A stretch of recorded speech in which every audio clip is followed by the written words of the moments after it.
Detailer's Roadmap Cruise Control, where we navigate the roadways of life, business, and everything in between. Hey guys, it's Kevin Davis from the Cruise Control Podcast, brought to you by Detailer's Roadmap. We are here with starting round 2 of our Troubleshooting Your Business podcast. We had originally thought we'd go about 45, 60 days. We're more 90 days. We're here with David Caballero from DAC in Maryland, right? Maryland's right where you're from. So he's had about 90 days to kind of take what we had suggested, implement some of that stuff, probably make some changes along the way. I am here with Mr. Barry Thiel of SB3 Coatings and Grant Menard of Urable, among other things. Is that the way to?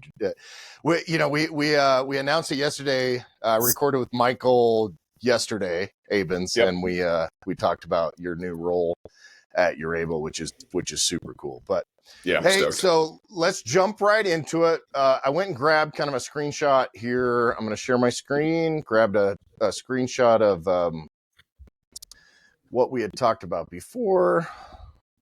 Just a couple of these highlights. So you had been in business about 7 or 8 years, team size 2 or 3, and this was during our first one. Revenues about $50K a month, operating costs, labor costs, fixed costs. So we got $1,500 for operating, $19,000 for labor, $4,000 for fixed, at a margin somewhere around 48%. Strengths: we had quick turnaround, multiple service options, your small business feel, but we were a little challenged by inadequate staff size, inadequate location, and lack of skilled labor. And we talked a lot about location on that episode. That episode dropped about a week ago when we're recording this, and it's been very well received, so that's super cool. So we had a couple of goals that we had specified, which is $100,000 in monthly revenue and up to 3 locations. But like I said, we spent quite a bit of time talking specifically about the location that's behind you. I'm pretty sure Barry has probably already showed up and tried to buy all those cars by now. So that kind of gives us the basis. David, do you have your list of things that we kind of recommended? I know we had the task list. We had some of those kind of things. Why don't you run that? There's the nervous breath. It became long. Yeah, the nervous breath and the nervous smile. Here it comes. So that task list was, it was. I have a notepad that I take notes with, and it was probably like 2-3 pages long. Back forward. So, a couple of things that I did take with advice from you guys was from that list. So we start our day 30 days later now. My guys get here at 8. A lot of those mundane things that I was doing before, I've actually split it to a couple of them, just to check up, get everything started. So because when we used to get here at 8 o'clock, it was like balls to the wall, go, go, go. So now they can actually get smoothed into the day, and they do a couple of things here and there, and then 8:30 we start. End of the day, we also started booking an hour. We close at 5 officially, but I don't do anything after 3:30. And usually the last half an hour, 45 minutes, they'll clean up, they'll get the day ready for the next day, and they'll leave around 4:30. So wow. A lot of those things that I've removed that I was doing, it was just because that list was just stupid. It was stupid long, dumb shit that it was just annoying.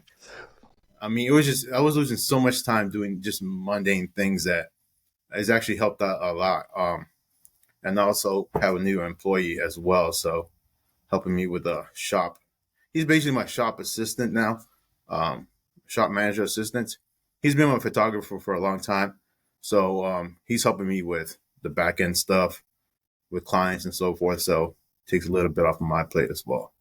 And what is, I want to talk about business results as a result of some of those changes. What's the morale and the anxiety and all of that? Like how does that feel around the shop now? Not only personally, but just as a whole.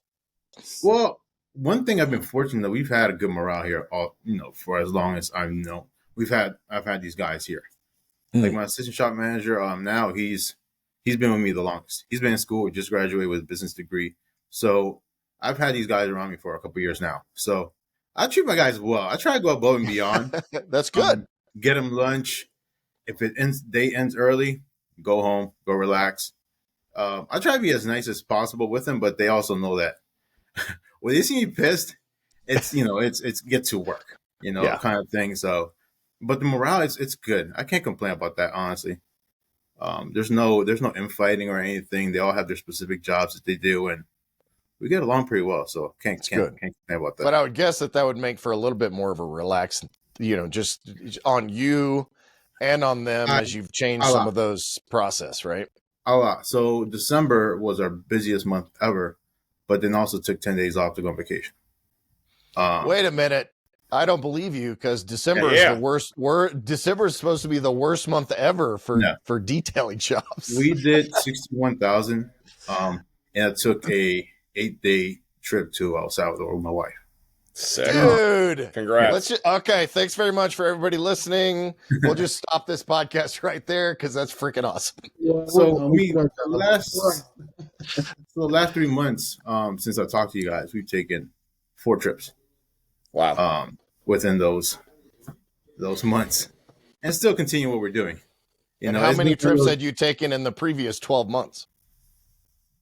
Couple. Yeah. But it's been more since after I talked to you guys. It was more about the finer things. Because even though I would take a trip, I'll be stressed out. Yeah. Like I'd be on the phone messaging. Like I'll be on your able. I know when somebody's has to drop off their card, everything go good. When it's getting picked up, everything go well, kind of thing. But now, even though I still do check, it's not as often. And then it's more of a, if something does need my attention, they'll text me. And I could, give them a call real quick, but I'm not checking as constantly as I used to be before. I'm not. That's awesome. All right, gentlemen, let's dig in. Whoever wants to go next. Go ahead, Barry. Well, all right, so I want to ask, because I remember last time, if I remember correctly, your salary was a little high. I think that was one of our. Yeah. Okay. Whoa. So you cut your salary in half. All right. So you cut your salary in half, and you took 4 trips. Mm-hmm. I'm impressed with that. I really am. Is financially, as long as everything matches and the numbers are good, I'm impressed, because I'm a firm believer that I call it the motivating factor. Okay. We work hard. We all do. Whether or not we're not all like Kevin. So most of them work hard for a living. We earn our money. I know. But with that said, that's why I'm poor, Barry. That's he just builds his own. He wants a garage, he builds it. Most people hire people. Kevin just says, "Hey, I'm going to build a garage." Okay, let's go build a garage. You want to build a car? Call Kevin. He'll build a car. I've seen it, but no. In reality, though, I always have a motivating factor for me. I tend to get bored too quickly, if that makes sense. That's my own personal trait that I struggle with. And then I got to a point in my business where it almost like when I started working on it, everything became efficient. And then there came to a point where I was like, okay, wait, what do I do now? Because everything's running so smooth that that's the scary part. Yeah, and I wasn't a part of it. So I'm like, wait, what do I do? Like, everything seems to be working. I'm making money, but I'm not working as hard. And I really struggled with that for a while. So I thought, you know what, let's find a motivating factor. I got to find something. So a couple years ago, I started to buy cars. Cars are my motivating factor. And you'll realize I go through cars pretty quickly. Probably quicker than Grant. I hate to admit that, but it's true. There's no way about that. That's a battle.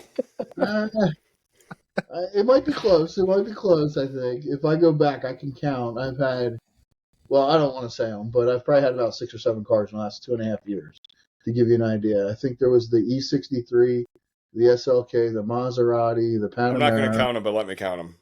Yeah, I'm at like 7 or 8. But anyway, what I'm getting at is every time I buy a new car, it makes me work harder. And it inspires me to be able to afford what I'm buying, if that makes sense. Mm-hmm. And I think that you being able to literally cut your salary in half and still take 4 trips, whether they're a weekend trip or a 10-day trip, you're getting yourself away from the business. And that, to me, is a priority. That's a huge priority, because I'm a firm believer in three things. Like if you look at like a 24-inch gauge and compare that to 24 hours in the day, I want 8 hours for work, 8 hours for rest with my family, and 8 hours for God. Does that make sense? Mhm. So 8 hours I'm sleeping, 8 hours I'm working, 8 hours I'm living my life for others and myself. Make sense? So that whole moderation thing, when I break that down, is really important for me. And I'm glad to see, because I'm going to be honest, you seem a lot happier this time than last time we spoke. So we can see that the mental clarity's there coming. We can see that you're improving, and now you're making the same, almost the same amount of money, but you cut your salary in half, and you're taking vacations. God bless you, brother. That to me is improvement bigger than you can imagine, and it seems like your Thanks. shop is healthy. Good job to you. That's Seriously. awesome. David, Seriously. big thing, and kudos to that too. The big thing that I know a lot can learn from is how did the shop run when you were away? Did you shut the shop down, or did you kind of let it still No. buzz? It's been working. No, we don't. I never ship unless it's a weekend or a big national holiday. Shop's always open. Yeah. So it ran like at normal. Were you nervous leaving for 9 days to go to another country that To was be in different honest, time zones? to be honest, I was probably until I end this business, I'll always be nervous. But it definitely was more relaxing. Yeah. I always check up with my assistant now. Everything go good during lunch, but besides that, unless there's an issue, if I didn't hear from him, I know everything went well. Yeah. And I'll always circle back to clients that were getting service while I was not here, make sure everything went well, didn't have complaints or anything. Just to put that little, small business feel that I'm still here, that, I haven't gone away or anything kind of thing. But yeah, everything went smooth, honestly. And it's just been a lot like making a lot more efficient now than I was before. But it's all the smaller things now. And it's made a world of difference. Grant, I think you'll be a good example too, because I know that you've got such a great team that you're not directly involved in most day-to-day stuff, right? Yeah. Like, can you just run through that, like how which is a huge shop, like you run an enormous shop, an enormous business, but you're not going to get interrupted during this podcast to answer a bunch of questions about somebody's ceramic coating job, right? Now it's because my door's locked, so they might be pounding. So in mine, Yeah. Kevin, can we try not to pump Grant's head up any bigger than it already It's huge. It's No, monstrous. but I mean, yeah, for sure. But to me, that's the perfect owner pseudo operator model, right? Like I would rather be an owner and let somebody else be the operator, and then build strategy and mission and huge accounts and all that, which is kind of what Grant does. Yeah, at least that's what I did. And I'm teaching Mikey how to do that now. So I was going after the big accounts and going after the corporate accounts and whatnot. But now that's my job to teach Mike because it was a big part of me. But now that I have other like things like You're Able that are going on, that's going to be taking a lot of my time and effort away. I have to put somebody else in play to make sure that this place is still chugging along. So that's kind of where Mike's going to step into. But for me, it's yeah. Go ahead. Would that be considered the exit plan all along though? Like whether it was power moves or whatever, right? So I put people, I have an addiction to hiring people.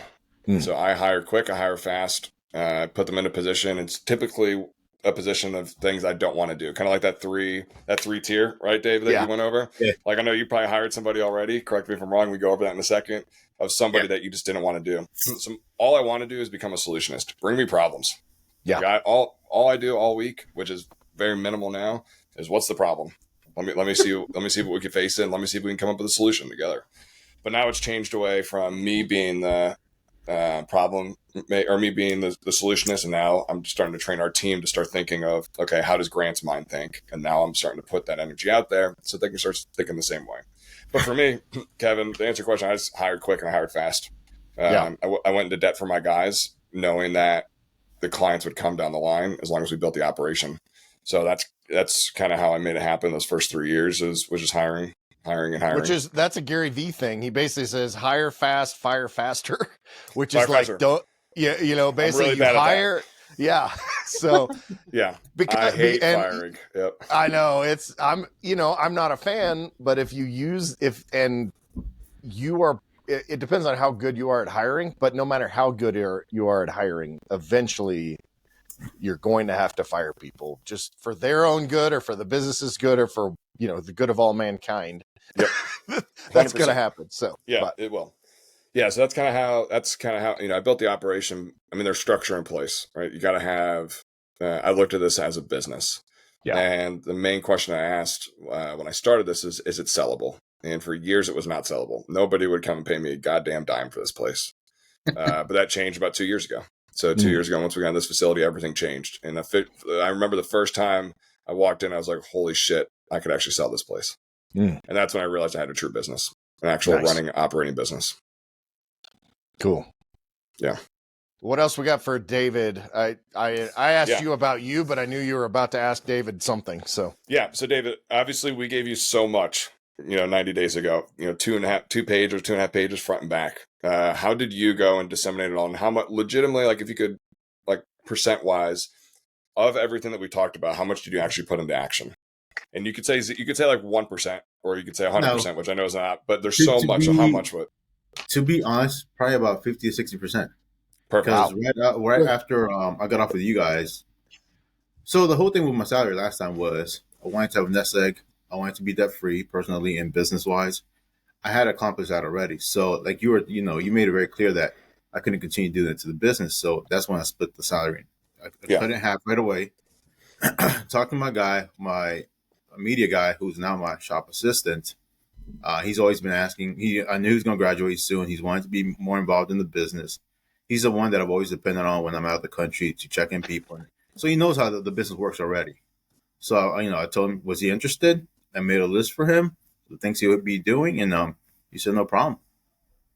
So that's been helping me with like the back end stuff.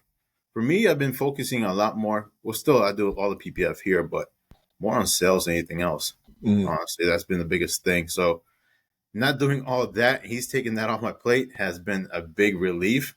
Because if not, I'm thinking about 100 different things while I'm doing one thing. Mm-hmm. So that's what's made it a lot more relaxing for me. And we finally got word on the new place. We'll be moving in February 1st. Whoa, let's go. That's the place next door. Yeah, sweet. Finally, we actually ended up getting 3 months free because of some whole big fuck up over there was them being so slow and this place getting overcharged electricity. So it was one of those things that he was like, I'm gonna write you a big fat check because I was gonna have an auditor come in here because I know we've been paying way too much for electricity. And then he's like, he had somebody who came in here and was like, oh yeah, you've been doing it. I'm like, I've been here for 5 years. What are you gonna give me? He's like, oh, I can't. No, give me 3 months free at the new place.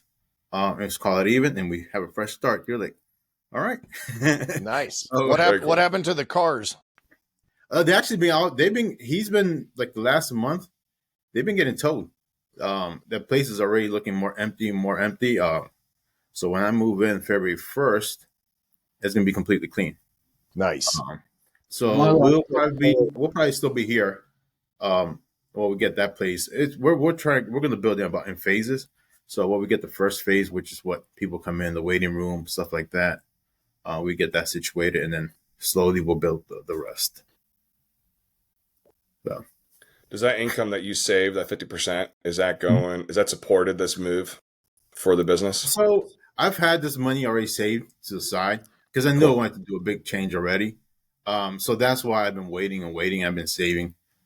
So when I move over there, it's not like, I'm stressed for money. I already have everything situated, how much I'm going to waste on the first phase.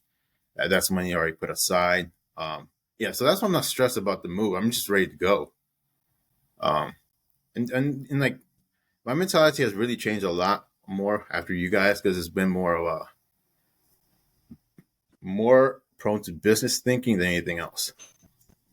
So contrast that though, like explain what that means, because I don't think everybody's going to understand. Because all the people that are listening be like, well, I'm a small business owner. I always think about business, right? Like, give us your personal example of what that means. I guess. Like when you guys said that, that this list of the crap you don't want to do, that takes time from you, and that takes time from you thinking of how to expand the business and how to actually This episode run is the brought to business you by efficiently, Detailer's because Roadmap. Hey, you spoiler are alert, doing a that's bunch of us. other stuff. We all know But now you that need I have a kick-ass guy who website does a in lot of order that to be back end successful stuff, with your business. for me, I'm just The good news focusing is at on Detailer's how Roadmap, I could kick-ass expand the business websites, even more. it's kind of what we do. Get more With clients, the latest get performance, more designs, and contracts, SEO strategies, more Detailer's Roadmap how is to your make this even one-stop shop a to better be successful business, on the more web. And don't things forget, that we can have the like more best value support to my team clients. in the industry. So you're acting Whether like a you're an business existing owner, partner not a looking to technician. improve your lead Exactly. generation, or Even you though I need a still do brand think new we have website, eventually Detailer's I'll get Roadmap somebody is to here do to a help you be removal there. It's just successful we on have the no web. space here. So go to But detailersroadmap.com yeah, that's something that eventually I /success don't and want get to be doing started any other today. work. That's And detailersroadmap.com working on sales and getting the business bigger. /SUCCESS. You're gonna have $1 million year, bro. Once that pops in. Right now, and that's the thing that Barry was saying, that everything's running so good right now. I'm just waiting for the shoe to drop. Like it's like I'm waiting for the big fuck up, for the big, the thing that's gonna stop everything. Why though? What's gonna Like stop, what's gonna stop it? why are like I don't know because to be honest, like I look at my numbers from the year before to this past year, and even for January, we're doing so much better, but I'm just waiting for something to go wrong. That's like a nervousness that I have.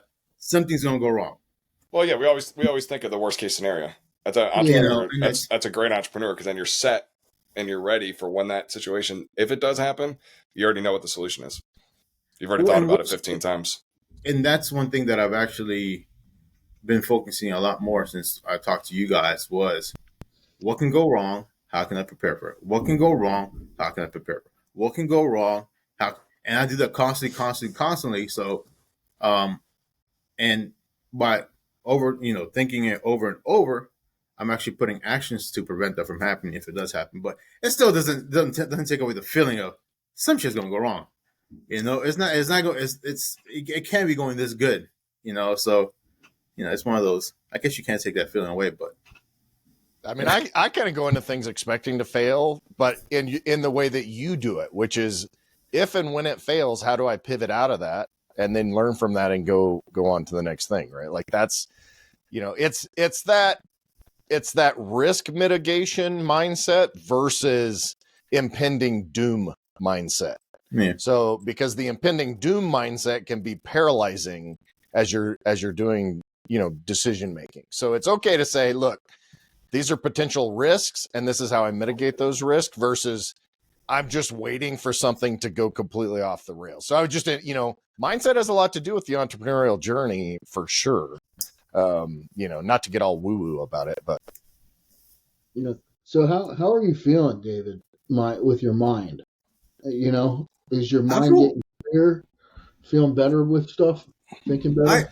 To be honestly, feel happier than I was before. You look happier. To Barry's You point, you actually look happier on this. It's more last time. relaxing. I still feel more relaxing because even when you guys told me to do like the breakdown of every service that we do, I broke it down for supply costs, man hours, what it actually costs us, what we're actually charging. So I've tried to break everything down as much as possible, just so that it gives me comfort that we aren't losing money on the service. We're actually making money on it. And if we become more efficient, we actually make more money on each service. So knowing those numbers, it does calm me down more, because before you're like, I think we're making money on this. And then you break it down like, fuck, I'm losing money every time I touch this car on this certain service. So I guess knowing the numbers does, maybe make you more confident and more relaxed. Well, and I'll let you other guys talk too, but that's an interesting point that I think most people don't understand. It's like doing some of the people that talk about doing a personal budget. They always talk about, I can't do a personal budget because that will restrict my spending. And it actually frees you up to be able to spend the things that you want to spend money on. And by knowing the numbers, that's a perfect example, David, because I think if everybody needs to hear that, to say, if I know the information, I can use that information to make myself feel more comfortable and adjust from there. Not like, because a lot of people will just freaking avoid learning their numbers because they're afraid to see if it's upside down. But I think that's I completely agree. And if you do avoid it, it's because you know in the back of the head something is not. You can tell yourself you're making money, but realistically, like, are you really? If you don't actually want to do the numbers, everybody would tell. I tell myself that for years. Yeah. You know, but if you break it down, but you can't really change unless you know your numbers. Yep. You know, so it's one of those things that like I've broken it down, and I guess that's what's calming me more and more relaxing because I know the money's coming in, how much we're paying for each service, and it just makes life a lot easier and less stressful. I think there's more to it though too, because when you look at yourself, David, as an entrepreneur in the very beginning, and you know you start off by yourself usually or one other person, and ideally you're doing every job, you know. Mhm. So one minute you got the sales hat on, one minute you got the hat on, one minute you got the janitor's hat on, one minute you got the CPA's hat on, so and so and so. But what I'm starting to see is when Grant said, "Hey, get rid of the things you don't like to do and pass them off," it seems like you're now getting rid of one hat, getting rid of another hat. And now That you're helps. probably wearing like 3 or 4 instead of 10. Yeah. And I'm going to be honest, man, it's great to see because you can see a huge difference in you just in these last couple months. And I'm not talking about your face, your person, whatever. I'm talking about you as a person. You seem a lot more calmer, more relaxed. And it seems like now your mind's clearer, which will allow you to think clearer as well, which is huge. And that's a very big thing in our industry because you see a lot of guys come in and very few survive. And Yeah. the reason they usually fail is not because of money.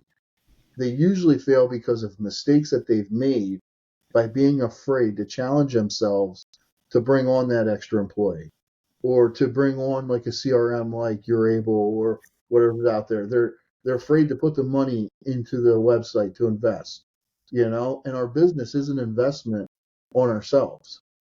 You know, we didn't get into business to say, okay, I want to make $15 an hour.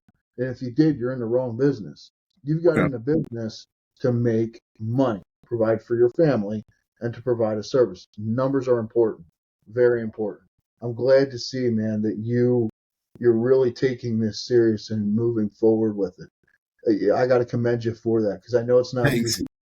I really It's do. it's become honestly it's even become more enjoyable. Good. Because you get to do the things you actually want to do, and before, like you were talking about, you do get paralyzed to do something because you are afraid of if this doesn't work out, it's going to send me back 2 steps. But you know, right now, like I said, I'm still waiting for the other shoe to drop. Keep Just going. because Don't wait. it can be going as well. I mean, this is supposed to be the slow season. We're not supposed to be busy. You know, it's supposed to be a trickle kind of thing, and during the month, but it's the opposite. Dude, you're only 22 grand away from you just need to hit another 22 grand, then do that 11 more times and you have $1 million revenue year. Look at that poster behind you, bro. $83,000, right? There's Yeah, your the $1 million $1 million. poster. Yep. So it's like this month. It's the 11th. We already hit what we did last month. What? Last month, last year for January. Oh, okay. So you're So- 2 weeks, dude. That's awesome because that's a third ahead, basically. Yeah, 2 so thirds it's ahead. one of those. But I'm just waiting for the other shoe to drop. Like it's waiting for something to happen. Bro, stop that talk. Stop, dude, because Stop here's that the shit. Stop. You need to Stop start that. so like literally again, don't be all woo-woo about it, but like you have to and this applies in tons of different areas of life, but you have to change the internal monologue that you're having. Right? No, I risk mitigation, not failure, right? Because no, that's what honestly, you're saying. I have, and I just say that to myself um, because and it's just going too smooth. But like I said, I've taken a lot of steps to in case something does go wrong, I'm prepared. But it's I'm just taking it. I'm taking advantage of it now because I am super thankful. Instead of saying I'm waiting for the shoe to drop, just tell yourself I'm ready if the shoe drops. Yeah. If Like seriously, that little mental exercise can change the level of anxiety that you feel. big time. Yeah. That's very correct. David, the cool part is that you're moving into a bigger facility next month. So you're booked out now, but your space is going to be growing exponentially. So you're booking out now. You're going to be like, oh my God, what the hell happened? We have so much space and it's not filled yet.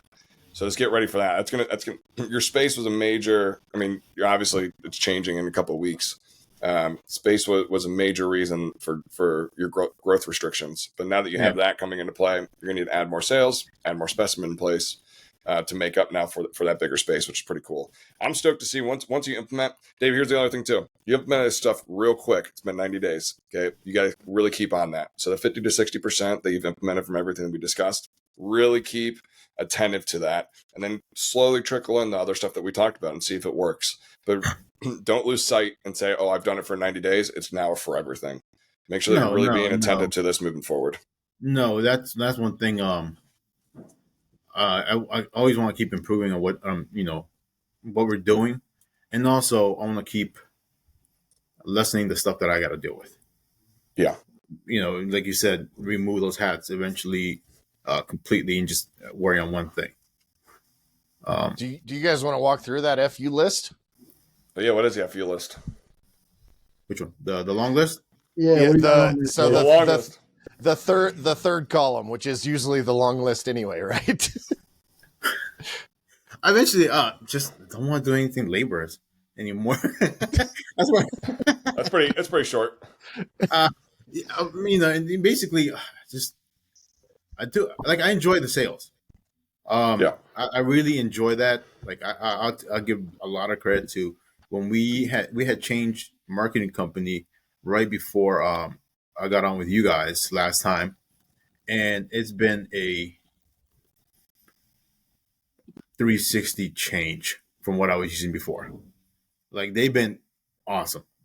Like I get in contact with them all the time. We're always talking to each other. They're always asking for ideas of what we can do, this and that. And they've made it so much easier. I think they're running like your paid ads and that kind of stuff. Yeah. It's been, I think that's been the biggest thing. Like when I get on the phone with somebody, it's the clientele is even better. The leads are better. It's just been a lot smoother. And I always know what they're doing. Because before it was just like, okay, this guy, I pay him $1,500 a month, and we'll see what happens. With these guys, it's been like a constant. There's always communication back and forth, a couple times every week. So I think that's been the biggest thing for me with sales. Eventually, that's all I want to do is do sales. I enjoy it. I enjoy. Well, you tightened up your initial sales process, your lead gen process, right? Oh, yeah. That's what those guys have done. Is they fixed whatever was wrong with the lead gen. Then you get to do what you do best, for your business, which is sell. Yeah. I think that's been the biggest thing, and which is why I'm not as nervous moving to the new place, because I know we can get a lot more sales and push that even further with the space. Dude, that's so awesome to hear that. Stoked. Like, do you know how many people are freaking? They get an extra 1,000 square feet and they're freak out. I'm more excited than anything else because I want to do so much. Beginning of the year, I sent out an email telling them the things that are happening, the changes that are happening, and we got just dozens and dozens of emails of clients. Super excited, can't wait to see what's going on. Can't wait for the grand opening. And just interested in what we're going to be doing because we have a couple little projects in the works that we're going to be doing there. But I'm more excited than anything else. Like nice. I've been playing this damn thing for a year now. And it's like it's finally going to happen. So I'm like, I'm ready to just get the keys and start moving. Good, man. Start for you, David. Thank you. When do we jump on another call with them? After this, this was designed to be number 2. We can do a third one if we need to. There really wasn't. Yeah. We should do. So my thought and maybe like September, like get them for 6 months. For those of you guys who are listening, what we want to do is actually bring all 3 shops back together and do a huge panel. Oh, that's and cool. walk through and do kind of, there'll be 7 of us or 6 of us then walking through everything and doing that. David, what things, this doesn't need to be an hour and 20-minute long episode like the last one, hour and a half. What things are you still struggling with that you think that we can help you in order to continue the momentum? Maybe that's a good question to ask. I guess one thing I have put down. So with, how you guys told us about writing down like the pricing for all the services we offer, and what the actual cost is and what the profit margin is. So the way, I'm not sure if I'm doing it the correct way. So let's say for a ceramic package, I put the amount of supplies, the man hours, and we do that by shop rate, and then we get a total, and then we have what we charge. We're missing some of the overhead, right? So he's got say you guys labor and materials. Exactly. You got labor and materials?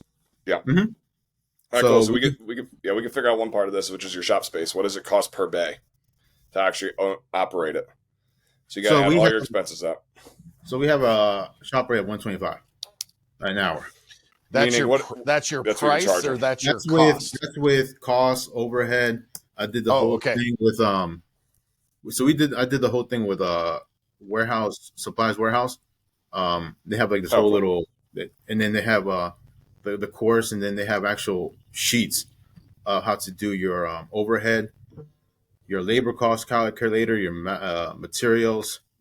So it breaks everything down, and you put everything in there, and it tells you when you need to make per hour. Okay, so so you need to charge $125 an hour. $125, yeah. That's what you're charging. But what is it actually? So when you add your rent and your utilities, and then you break that out into how many? You have 4 spaces for cars. Do I remember correctly? 4, yeah. Okay, so what is that? So each month, how much does it cost when you add your rent and your utilities, your insurance, basically everything that it takes to operate the business before anybody steps in the door? I'll tell you right now. $10,000. $10,709. $10,000 what? $10,709. $709. So That's per month. $2,600 a month per bay. That'd be for the shop. So 10, 709. Are you open Saturdays? Yeah. Yeah. All right. So divided by 24 days. So you're at $446 and 21 cents per bay. Per day, right? Yep. 446 at 21. That's for all 4 bays divided by 4. So that's $111.55 per bay per day. And then how long are you open for each day? How many hours a day? 9, from 8 to 5. Cool. So each bay is costing you $12.40 per bay for every hour. Doesn't matter if there's a car in there or not. So when there's a car not in that bay, it's costing you $12.40 every day. Okay. That's of operating. I don't like to look at Sundays because you're closed those days, so it doesn't really matter. Yeah. So we're looking. So if the ceramic coating takes X number of hours, right? Per hour. So it's $50 an hour, or 50. If that car sits there for 4 hours, then it's about $48, $50, right? Yeah. So if a car's just sitting there, nobody's working on it, or if there's a space, David, where you're like, oh, I don't have 4 bays, I only have 3 bays that are open. Well, that 4th bay, you have an opportunity to gain on $111 per day, almost $500 a week per bay. Okay. That's pretty extensive. So when you're looking at this and you're like, okay, how can I really maximize my space and maximize the amount of cars that are coming into this facility? You have 4 bays that need to operate on average of like 8.5 hours, almost 9 hours a day, 6 days a week. Every day, that even bay 1's empty for an hour, and then bay 3 empties for 2 hours, and then bay 4 is empty for 6 hours. That all adds up over time, pretty drastically too. But if he's figuring job costs, we need to figure that $12.40 an hour. Yeah. For it's just shop space that car is occupying. So if it's there for 6 hours and you work on it for 3 hours, you still need to figure 6 hours. Correct. That's $77 or $78 for that car just taking up space. So like you got labor, you got your materials, and then you have that other number. I felt like that's what I felt like I was missing something there to be more accurate on what an actual job is. And you can just average that up too. So if you're like a ceramic coat takes me 15 hours to do, It's 15 hours times $12.40 per hour. So Okay. let me just do that. 15 times 12.40. Perfect. That's exactly because we had done shop rate, but I knew there was like a better way to break it down. It's a very simple way of doing it. I like looking at it in two ways. One, you can roll that into what your actual costs are. So if it's sitting there for 15 hours, that's it's costing you $186. You also got to add on the front and the back end though, because when you're moving one customer car out and then another customer car in, you got to add some bit of cost there because that bay is going to be empty. So let's say it's empty for 2 hours in between each vehicle, or that vehicle's in the wash bay and it's not actually in that bay. That's rolled into. So if it takes you an extra 4 or 5 hours to wash a car and prep a car and everything else that's involved with this, even a car sitting in the bay waiting for a customer to walk through the door, that's costing you every hour. That car's sitting there and that customer's not in that door. That's costing you $12 every hour, every single one. It's $12. That's exactly what I was looking for. Just to make it even more efficient. With space, with limited space at the moment, but even when it'll be even a bigger factor when I move into the bigger place. Yeah, so when you move into the bigger place, those empty spots. Yeah, the cost per bay, it's probably it's gonna be interesting to see what that cost is. Now, one thing you're not thinking of too here, David, or you might have on the labor side of things, especially on the sales front, you're part of that. Okay, so you're part of that labor. Your salary that you're paying yourself has to be divided down. So how much are you paying yourself now? 68,000. 68,000 times 1.3 for everything else. So if you're paying yourself about 88.5. That's with everything rolled in, we'll call it. So that divided by 50 weeks, divided by 6 days. So you yourself cost $295 per day just for sales. And then that divided by 9. So you yourself is costing the company about $33 an hour. It's $32.78 per hour. That's what just your cost is. So on the sales front of it too, you have to kind of roll that in as well. And then you can break that out. So it's costing the company $32.78 divided by 4 bays. So your cost is $8.20 per bay on top of that $12.40. You said, what was it? $8 and what? That was rough math, but $8.20. Okay. 9 So bucks. $8.20 plus $12.40. So 8.20. So you're at $20.60 per bay per hour. It's including your cost. And then you add an assistant, you add somebody else up front, that gets rolled in here as well. Yeah. That's what quick. That's exactly what I was looking for, because I know there's always costs that invisible costs you never see. Anybody that's not in the shop, you got to roll that into the per bay cost. Because that's like in your 15, and I'll let Barry go next, but in your 15-hour estimate, that's $300 of additional overhead that you're missing. So if you better make sure you're charging enough for that ceramic coating if it takes 15 hours, right? Yeah. And that's not including the labor or the materials, like the actual labor, the actual workforce to do that car. So that's that mysterious cost that you never, when you simplify like the way that I was doing it, that's always going to show up. So I hate seeing a bay empty. The minute a bay is empty, I'm freaking out because I'm like, what the heck, man? That is costing me a ton of money. Every hour, every minute. I used to break it down by minute and then I'd freak out. Okay, because like 7 minutes in, I'd be like, we just lost $4, right? So now I just look at it. Now I just don't walk back there anymore. That's kind of because everyone's like, dude, just get out of here. It's impossible to keep this place 100% of the time. Like, no, it's not. It's possible. We can do it. They're going to get blow up cars just to trick you so that when you look on your camera, it feels filled. I remember those days because I used to get mad. My office when I had my big shop, it was literally right out the exit door, and I had tunnels going, so it was like a full operation. But if I didn't see a car go out my door every 15 minutes, I was literally in my office like this. Yep. Freaking, right? Like getting mad because, I mean, I literally every 15, I had to do 4 cars an hour to break even, to give you an idea. An hour. Every hour, 4 cars had to go out that door for me to break even. So if I, like every 15 minutes, I'm out there and one's not breaking even, I'm like, man, I'm losing money. What's going on? Like, it was a nervous wreck for me. I made my shop worse by doing that. Like, literally, I had to get up and leave just to get away from that addiction. Yeah. So be careful with that addiction. Like Grant said, don't break it down by the minute. No. And What else? Dave, Go you ahead. can look at these costs too over time. Like you don't have to do it on the day to day because you'll literally freak out and your team will want to lock the door when you're leaving. What? So Yeah, that's one thing I when I first started getting employees. That was the biggest thing. You're trying to micromanage this and that. yeah, And I kept on little by little with time. I guess just confidence. I took a little bit of a bigger step back, a little bit more of a step back, and just let them have a little bit of freedom. They knew the system. They knew what they needed to be done, and within what time frame. And if that got accomplished and it was good work, there was no point in me being on top of them. yeah. And Chicago Um, Auto Pros does a really great job. Like the car supplies warehouse thing you went through, they do a really great job by saying, "Hey, the customer pays for everything, right? You don't take on any of those costs." So in this situation, if like you could basically track it. If you know that there's a 3 hour delay in between each car going into the next bay, charge a customer that $61.80. Charge them for that 3 hours. Don't go ahead and take that on. Just raise your cost of your coatings or your PPF to make up for that. that's one thing we did this year. At the first of the year, all our prices went up. Yeah, that's awesome. How much? Yeah. How much did you raise them? So basically, it was almost like a $300 increase on our coatings and $400 on PPF. And why did you raise them?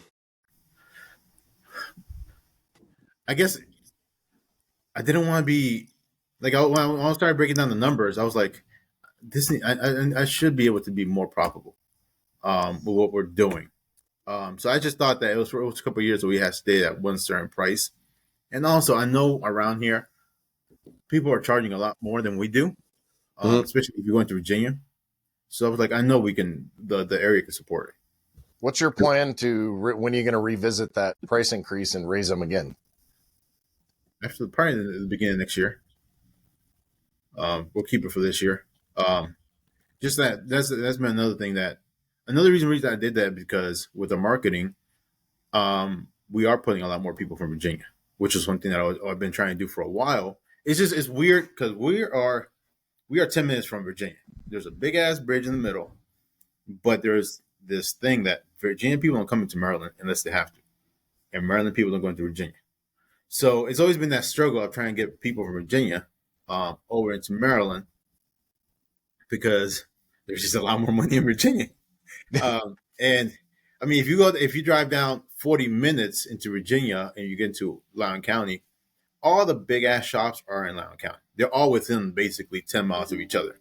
That's where all the Ferrari dealerships, the Lamborghini dealerships are. All the big dealerships are over there, and they're all fighting for that. So there is that big space in between us, which I've been really trying hard to get into, that those 30 miles. And fortunately, now it's actually been happening. We actually have been getting more people from Virginia, and they don't mind paying for the extra money. Well, and I mean, you can A, B, C, D test pricing too, right? Like you're not, just because you raised it to a certain amount, if you get new Virginia customers and you know that their local shop is going to be $200 higher, there's nothing that says you can't be $150 higher than you're charging your Maryland people either. Like play with those, there's no ethical dilemma there. No, Zero. but we're pretty much average now with what people in Virginia are charging, pricing wise, which I'm happy with. And even then, we've become a lot more efficient on what our jobs are taking time wise. We've cut down a lot on time wise. We simplified our coatings and our polishing processes. Just trying to make it as efficient as possible, at the same time delivering a good product.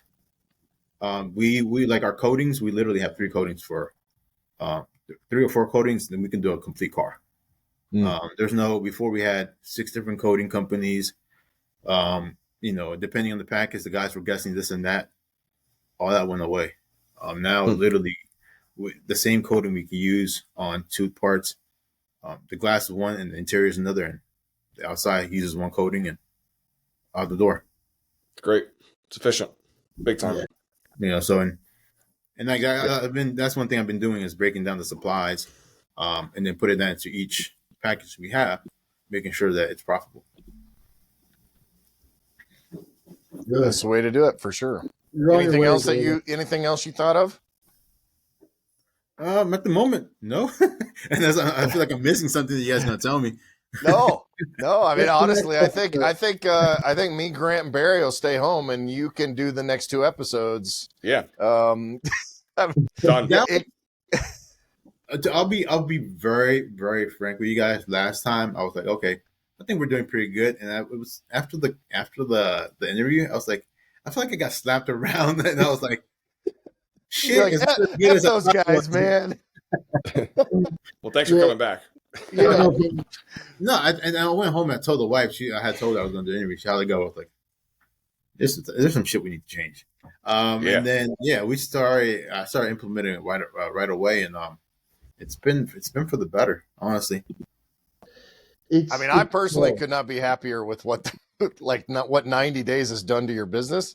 Frankly, I'm surprised as hell because this is a little atypical, quite honestly. Like Grant does tons of consulting. Barry works with people all over the U.S. and like you don't often just like flip the switch. But right? I when I filled out the sheet with you guys, I filled it out with a very open mind, thinking that you guys are the experts in this industry and in these parts. So, it wasn't like it was just some random live Facebook post that people were just throwing ideas here and there, and this could work or not. You guys actually have dealt with it, so it'd be stupid of me not to actually listen and implement those things because you guys have already passed that where I'm at now, kind of thing. So I was like, I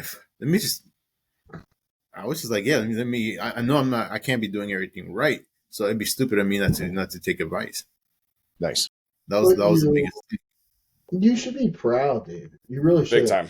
Yeah. Thanks. Literally, and I mean that wholeheartedly. One, the fact that you're not dealing with small numbers here. You're dealing with some large numbers. Let's be real here. It's $60,000, and we're on the 11th of the month. You beat me out for this, but you should be really damn proud. You really should be. And these aren't like numbers where, okay, I'm trying to make $2,000 this week. I'm trying to make $3,000 this week. I often go back to when I started detailing thinking, man, I remember when I was doing this for $150 a car. And then I remember when I was doing it for $400 a week, $300 a week. You made more in a 10-day period than I made an entire year of detailing, to give you an idea, when I first started. And the progression that you get, there's always going to be some confusion. There's always going to be that, man, this sucks. I don't want to listen to him or something, because we're in an ego-driven business. Everything we do is about making something better, bringing out the best in something. And then you transfer that into us. We get prideful, we get ego-driven, and it's so hard to just take that mentality and put it to the side and invite others in, because they're going to be critical of you. And that, to me, is very difficult to do. I can't do that because I'm one of those people that I'm going to do it myself. I don't care what it is. Garage door breaks, I'm going to waste 8 hours of my time and $1,000 trying to fix it. And then I'm going to call somebody after I screwed it up and say, hey, how much? And they're going to say, oh, I could have did it for $200, but now it's $1,500. I've learned over the years that I'm not Kevin Davis. I can't do that. And I'm okay with that, but I'm a good looking guy. So I'm better looking than Kevin Davis. So I got other attributes that he doesn't have. Barry did show me a shirtless photo of him like 2 days ago. Yep. You mean he showed you the photo 2 days ago, or the photo was from 2 days ago? No, I showed him Prime time. Doesn't matter where the date was. From 20 years ago. You know what I mean? But listen, here's the deal. Business is not supposed to be easy. It's never going to be easy. Yeah. But right now, you're making it easier upon yourself. That's the ticket. That is the ticket. The moment you're comfortable and happy with yourself, you're comfortable and happy with everybody around you. And that's when you can drop your guard and say, hey, do you know what? I'm not the best at this, but I'm better over here. So, prime example, if I go over one bay from the other side of this wall and go through a hallway and go through another door and say, "Do you guys need help?" They're going to say, "Get out of here now," because I'm an inconvenience. And me, I want to help, like genuinely want to help. And I used to take it like these guys hate me, and one of them is my business partner. But the reality of it was I was interrupting their system by getting in there. So I had to accept the fact that Barry Thiel just don't belong over there when they're there. And I'm okay with that. Do you know why? Now I get to talk to you while they're over there. But I'm doing what I do, they doing what they're doing, and business is great. And if you look, David, there's three happy guys here. I see it. Grant, Kevin, and myself, you know? And you're really starting to find that pure, genuine happiness. And that is difficult to achieve. Very difficult. I'm truly not there yet. And the reason I'm not there is because there's people like Michael Abens in my life who he's extremely happy, the most genuine guy you'll ever meet. I could hopefully someday have a tenth of percent of what that guy brings with genuine happiness, truthfully. You're starting to get it. You're starting to feel it. Don't get lazy. Keep pushing forward. But at the same time, don't forget about you, your wife, and your kids if you have any, or whatever. You know what I'm saying? Take that time for yourself because the moment you start doing that, everything will change. One of the things that me and my wife we're working on doing because I have a busy life, she has a busy life, and me and my wife's time is very minimal. It sucks. But we sat down this year and said, hey, let's make changes because if she's not happy and I'm not happy, nobody around us is going to be happy either. You know what I mean? One of the things that I said to my wife was, I said, I would like to be able to go out to eat with you once a week. Once a week. I want to get away from the kids, the business. I want to shut my phone off, get away from masonry and everything. And my wife deserves them hours with me, just like I deserve them with her. And you're taking trips with your wife. That's amazing, man. Very few people can say that. So I commend you on that. Thank you. Yeah, if it wasn't for her, I mean, I'd be here all the time. Like literally, she's booked We all would. Yeah, if she's literally booked a 2-week trip in March for Italy and a almost 17-day trip cruise from Dubai to Singapore to Thailand in November for All us. right, bro. You might want to get that credit card back, dude. You might want to, yeah. Your advice today is cancel the card. It's been one of those things. She's like, so the way she what looked at it was, oh, we just got to do these 2 trips. We're not doing any more trips during the year. I'm like, what the fuck? She does know you just took a 50% pay cut, right? Fortunately, yeah. Fortunately, she makes good money. There you go. She's like, I'm taking most of the cost. On my part, I'm like, she's like, it'll be your anniversary and your birthday gift, and but it's. Oh, that's Enjoy funny. it, man. Enjoy it because I'll tell you, I love to travel myself, David. Yeah.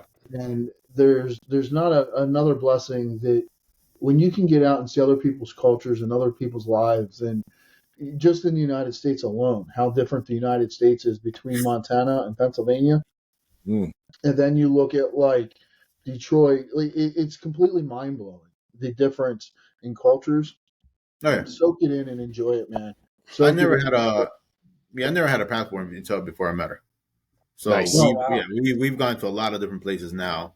I mean, even since the 3 months we had this interview before, I've had a gentleman that came into the shop who has a shop in Alexandria. Super, super nice guy. Super, very, very nice guy. Went from mobile, got a big shop, and is struggling. So I knew exactly how I did the move. So we've been talking every couple of days on. He's been asking for advice on how to improve his business. I've never done something like that. I'm like, this is what I've done. And I've tried to help out as much as can. But, and he's been like you guys, like when you get advice that from a different mentality, things that for me I see as simple. He's like, I had never thought about that. Like I've never thought about this or that or. And he's been getting better with business and so forth, but it's been a great joy trying to help him out. Dude, that's the pay it forward, right? Like that's awesome. You know, because one thing even from last time I told you, I stay to myself. We stay to ourselves. We work. We don't get involved in all these side things in this industry, which a lot of people do. We just keep our doors closed. We work. Our customers are happy. We're happy, and that's how we've always done it. Good for you. Nice.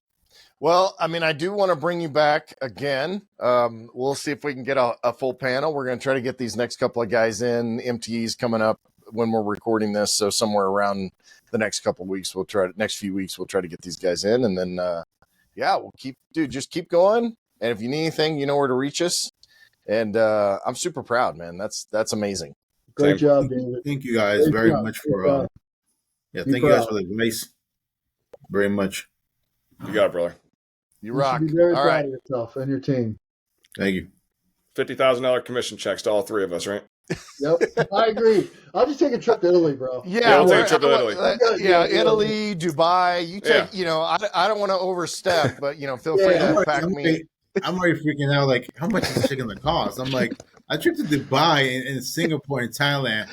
I'm like, hey, dude, all you need to do is go visit a detail shop, then write that whole thing off, man. You need to, if you're not writing off travel, I'm not a CPA. This is not legal advice.